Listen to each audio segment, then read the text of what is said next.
My name is Richard Huxtall. I'm Professor of Medical Ethics and Law and Director of the Centre for Ethics in Medicine at the University of Bristol. And the centre was established back in 1996, and over the last 2 decades we've undertaken a range of activities in research, in education and of course in engagement. And a good deal of that work has been around the ethical and legal issues arising at the end of life.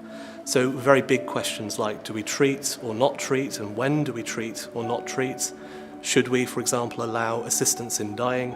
And related questions about values, how important a choice is, how important is relieving suffering, and indeed what is the value of life itself. As researchers, what we're concerned about is coming up with a theory or a solution that's coherent, that is consistent, that's elegant in a way, but people's views and people's opinions and people's lives are messy. So in the last 2 decades or so, we've engaged with the public and professional audiences in a variety of ways.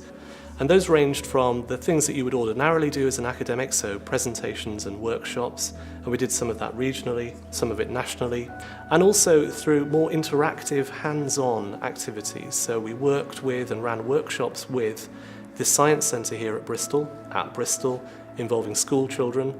And additionally, and really a flagship programme of engagement activity, we worked with Bristol Museum. And the museum put together 2 very large exhibitions that indeed attracted in the region of more than 50,000 visitors, looking at the issues around the end of life. And on top of that, we ran an also oversubscribed public debate specifically looking at the issues around assistance in dying. So although these are seen as quite difficult conversations to have, there clearly is an appetite to have even those difficult conversations. People working in this field are already inclined to work with others and think and take on board others' opinions and points of views and perspective. That's really largely what it's about.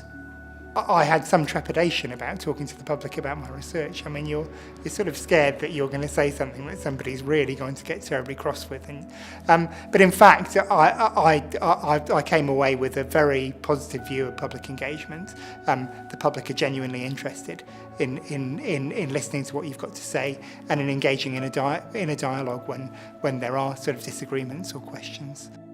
I think the future of public engagement is not something that we do at the end of research once we've finished. It's going to be part of what we do, and a lot of what we're doing in the centre is trying to work that public engagement into the research process itself.